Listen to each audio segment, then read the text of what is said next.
Hey guys, it's ZeroMethanol from Double Cross Gaming, and I'm joined with JesterLogic, and we'll be going through the December the 15th patch notes. That's patch 0.1.619, if that actually matters to anyone. I don't really care, but... And the major highlights on this patch are converting all fully automatic hit scan weapons to use projectiles. This includes the Ranger's Assault Rifle, Technician's SMG, and the Infiltrator SMG, which is obviously a huge change. Massive change, but it's great because it's going to bring it back, so it's a lot more like Tribes 2 really, isn't it? Yeah, it's going to bring the competitive scene up a little bit, because it's a higher skill ceiling. The shotguns, pistols, and the Sentinel sniper rifle are all still hit scan, which I don't really have a problem with at all, because sniping with a projectile weapon's a bit silly really. Well, in a game this fast anyway. Battlefield 3 does it right, but... Yeah, no, it's good. It's good that they kept those hit scan. A vote kick option has been added apparently, although that was added in the last patch, so they're obviously just a patch behind on adding that to the notes. It's also been kind of spammed stupidly heavily since then, so I'm hoping they had a cooldown to it. Yeah, it needs one, doesn't it? Yeah, it's just a 15-second cooldown, that'd be nice. Significant improvements have been made to the Spectator functionality, which I will get to in a minute, it's like an entire section on that. And added new accolades for rewarding flag grabs based on speed, vehicle destructions, flag defense, E-grabs, and generator defense. I really like that update because that's going to mean that people are actually going to play a bit more to objective rather than just killing. Yeah, exactly. It means if you're playing, say, a Sentinel on defense, you can still get a point for killing the flag carrier, even if you're miles away and don't manage to get the flag pickup or flag return. Then there's balance issues. Starting ammo on the Soldier Spin Fuser, the Pathfinder Spin Fuser, the Jumper's Bolt Launcher, and the Juggernaut's Heavy Spin Fuser, which I'm assuming they mean is the Spin Fuser MKD. So they've increased all the styling ammo for all them, which you noticed, didn't you, on your Soldier? Yeah, I mean, I've got 28 shots, I think it is now, instead of 25. Which, I mean, it's not too great when you've got all of the ammo. It's, you know, it doesn't make much difference. But if you're just starting out, then the extra free ammo is quite a lot. And yeah, very handy. Yes, because obviously then you don't have the extra ammo perks as well. Decrease the time delay on the Scrambler's ARX Buster shot detonation. Hooray! More Scrambler buff. Yay! Increasing the Scrambler's health pool. Adjusted the skill order on the Soldier's skill tree. I haven't noticed that. Adjusted the skills on the Infiltrator skill tree to adjust for the Rhino SMG now being a projectile, not hit scan weapon. I'm not entirely sure what the skills are now, but... No, we'll have to look through that. The Strike is now vulnerable to damage from all weapon types and particularly vulnerable to standard projectile fire. Its health has been adjusted based on these new vulnerabilities. That's good, I mean... Yeah, before you needed a Doombringer really, didn't, to take them down. Yeah, there were Doombringer or something with a stupidly good shot with a Spin Fuser. Yeah. But the additional damage, the projectile fire obviously now affects the assault rifle, the SMG, and all that sort of stuff. Oh, so does the inherited momentum, which they've also added. Because now momentum actually scales properly with speed when you fire, which is nice. Increased repair rates using repair tools on vehicles, which obviously means... That's good, because I mean, vehicles used to have just way too much health compared to like buildings, and you wouldn't even get any points for repairing them. Exactly. I mean, if I was standing around for trying to repair a bale from a quarter to full health, it would take me nearly 2 minutes, and that's 2 minutes that I'd not got any points. I'm not really being much of a credit to the team other than helping that tank out. No, I'm not even sure if you get points now, but... I'm not sure if you do either. I'm hoping that if you don't, they'll add that at some point. Yeah, that needs to be added. Implemented a brief lockout feature for the inventory station to help prevent players from rapidly revisiting them and exploiting various things. AKA the grenade spamming. Yeah, we think they're most common with the grenade spamming, because I've seen flag carriers will hide out in the bunker under dry dock, and they just spam grenades up that ramp. So obviously you can throw grenades right up it from there. Inventory stations spawned from call-ins no longer kickstart health regen. I don't really think that was necessary, but... No, I haven't seen anyone exploiting that anyway. Yeah. There's a huge list of Spectator changes. I'll go over the main ones, but if you want to read them all, then jump on and have a look at the patch yourself. I'll leave a link in the description below. Main changes are to enter and exit Spectator, you now don't have to go through the console, you can go through the team select menu. They've added the first part of a new HUD work on it, so it's got a massive overlay on it now. So if I'm spectating ZeroMethanol, it'll show me how much health he has, how fast he's going, if he's using any grenades, what perks he's using, all that sort of stuff. It seems really heavily geared towards the esports scene. Yeah, I'm hoping the esports is something that catches on. If high-res hands will, I'm sure it will. I'm sure it will even. They're definitely catering towards it quite heavily. So they've listed the community not liking hit scan and so on. So, speaking of which, there's the first ever official competitive match tonight at 9 o'clock Pacific Standard Time. And I'll leave a link to that below. I'll probably remove it tomorrow after the match is already gone, so I'm sure you'll be able to find some sort of footage of that online. I'm going to see if they mind us recording it and then putting it up, but I have a feeling that's not going to happen. They probably will. But I'm sure someone will be uploading it. Okay, they've fixed a load of bugs with it to do with getting flashbang wiring Spectator and all that sort of stuff. Have a look through yourself, guys. It's all a lot of little bug changes. Nothing really too significant other than those two bits. Additional items. The Ranger now costs 50 tokens as opposed to being a starting class. I think that's a bit pointless. I don't see the point in it. I think that's completely unneeded. It doesn't really matter either way, but it just seems...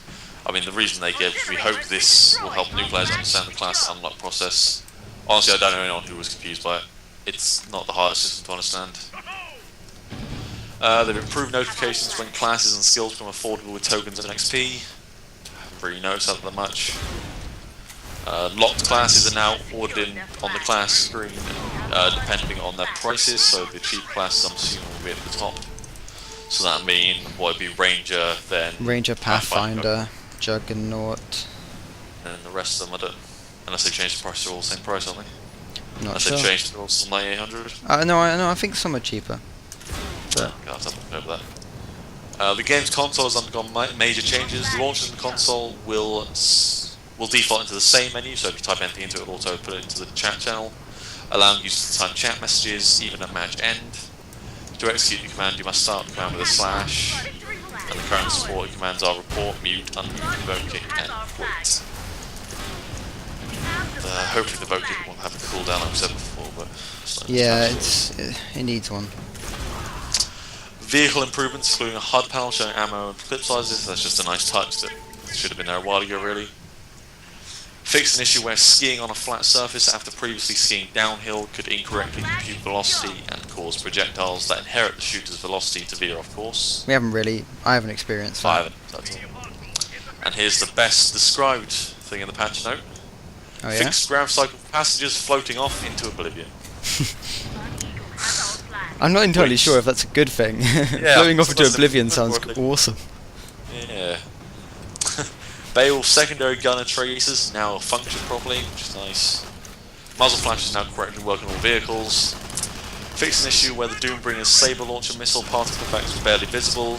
Honestly, I've noticed that, but again, I'm still noticing a lack of a decent lock-on system.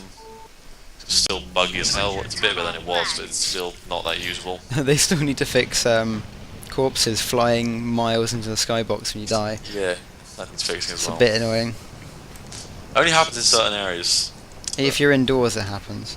Yeah, indoors with SMGs, I think it was. I don't know. Fix an issue where players standing on the flag stand and grabbing a flag thrown to them could not capture unless they leave and re-enter the flag stand area. Which is cool, because I think we're going to end up seeing a lot of these sort of... like, it's a lot like NBA 3 shots in the last second, you know.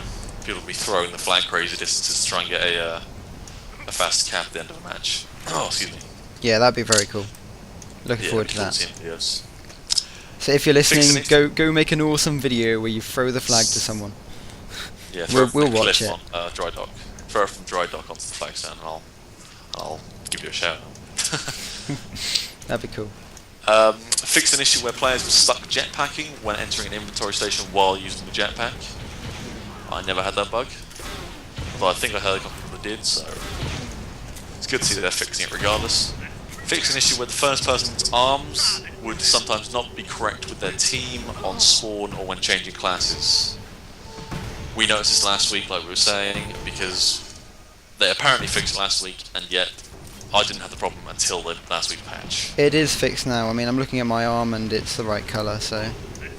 think we can safely say it's fixed. Fixed an issue where the cooldown time was being reset whenever you went to an inventory station or you respawned.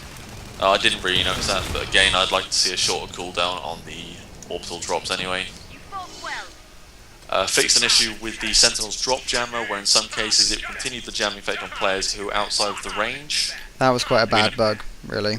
Yeah, we noticed that quite heavily yesterday when I was playing a Sentinel, because I'd placed my jammer on top of the ship on Crossfire, and as people would come through the ship, they'd be kind of jammed halfway across the map.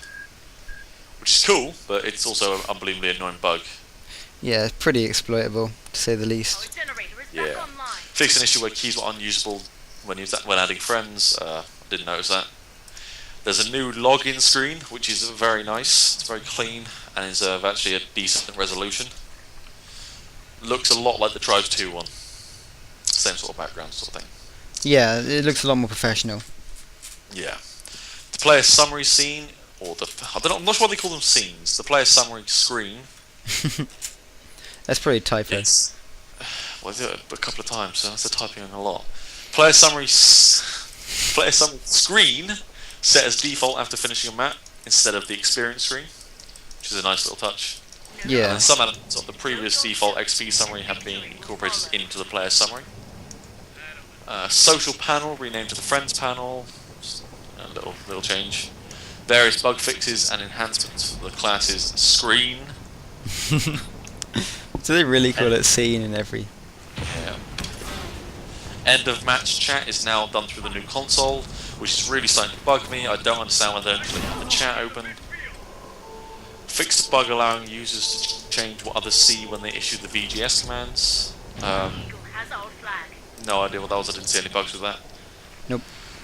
Some under-the-cover network changes have been implemented in preparation for future changes, which is nice. They're actually, thinking ahead, stuff like that. Yeah, it'd be nice to know what the future changes are, though. Yeah, well, kind of ruin the surprise, wouldn't it? As the known issues are, after being kicked out of a match, some clients may experience a hang that requires a game restart. Yeah, we get that. I've said this to you before, but it'll sort of, it's kind of your own fault for being a dick and getting kicked. You don't always get kicked though. I mean, if the server goes down, you get it as well. Yeah, that's true.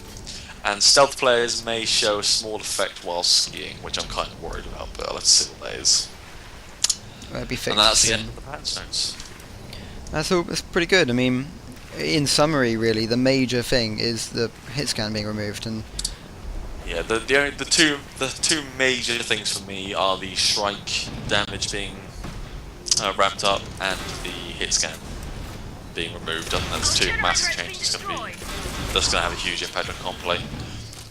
I'm a bit not annoyed. I'm quite curious how the competitive match is going to go tonight with the huge patch being released on the day.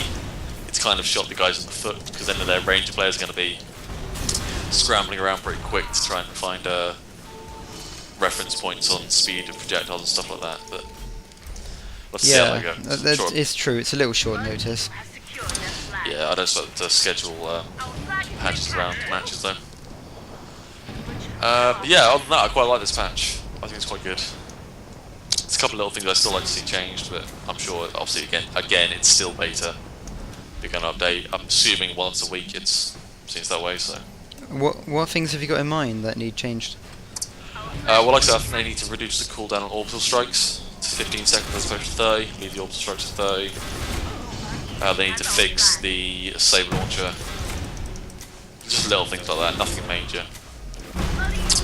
I want them to put the Wraith in. For anyone who doesn't know, there is another class that isn't in the beta. Oh yeah, the Wraith, the other sniper, right? It's an energy-based sniper. Now I don't know why it's not in the beta. I'm assuming they're going to put it in at some point. It was in the beta, or was it the alpha? I'm not sure. I haven't seen it played. That's all I know. There's a little bit of information on the Tribe's Wikipedia, and the description is the sniper class is a solid long-range damage dealer. It uses spare energy to deliver more powerful charged shots. So sounds like fun. The only thing I'm big concerned about with that is it seems like it's another defensive sniper. Or am I misreading that? Because if you're low on energy, you're more likely to, you use energy to get across the map, obviously. Yeah. So it's gonna kind of encourage people not to move around too much. Well, it'll have the same issue as the Infiltrator and the Scrambler. Yeah. The problem is that the Sentinel is a fantastic defensive class. It's near enough the only class that does what it does. You know. Yeah. It's the long range class, isn't it? I mean, I've hit what was a long shot yesterday? 1,000-meter headshot or something. Yeah, ridiculous. Like that. No other class can do that. That's what it's used for. So if you keep adding more classes to do it, you know. It says it's just got a sniper rifle on here, although that might be dodgy information. So. But yeah. Also the jumper. The obsolete jumper. Yeah, I don't understand the point of the jumper class. Because I can see it's supposed to be a fast mobile class. With the nerfs last week to the actual jump, I don't see any point whatsoever in using it over a Pathfinder for capping or chasing. And I don't understand any other use for it, because it's not a great direct combat class.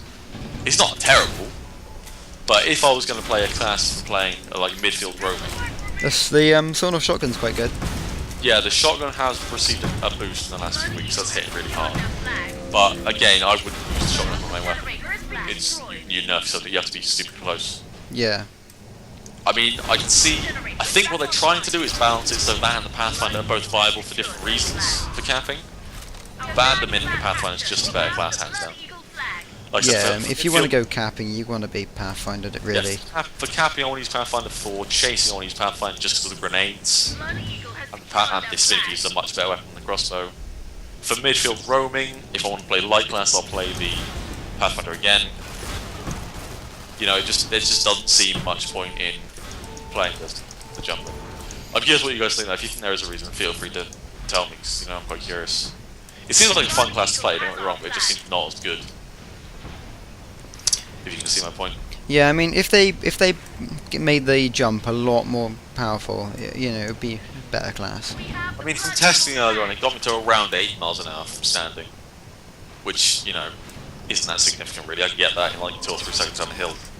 Yeah, you can control that. But we'll have to wait and see what they do with the patches and stuff. But yeah, like I was saying, they seem to be steering a lot more towards competitive play with a lot of these patch changes and the new Spectator function, obviously aimed towards spectators who want to do commentary or shoutcasters or compilation makers. So I'm really excited to see if they push the comp scene for this, because if so, it could be an awesome competitive game. Yeah, I'm pretty sure we'll be getting involved with that as well. We definitely will. As long as if it takes off and there's a good community, I have no problem in taking part in it. I mean, I played quite a few competitive games before. I've done Call of Duty. I'm sure I'm going to get a lot of hate for saying that. But let me clarify, I did Call of Duty 1, 2, United Defensive and 4, and then I stopped. and then we both did Team Fortress 2. We both done Team Fortress 2, pretty hardcore. And I've done some games as well, so hopefully if they support the scene. I mean, I know they're doing built-in ladders, built-in clan support, and built-in private servers and that sort of stuff. It could be awesome, and one advantage is, because it's a free-play game, it could have a crazy big scene to it. We hope so. Well, you have to put, like, if you look at the main examples, you've got League of Legends has 15 million players, and the competitive scene for that is having, you know, 1 or 2. No, I think it's 5 bigger than World of Warcraft now. League of Legends. Yeah, has $5 million prize funds for tournaments.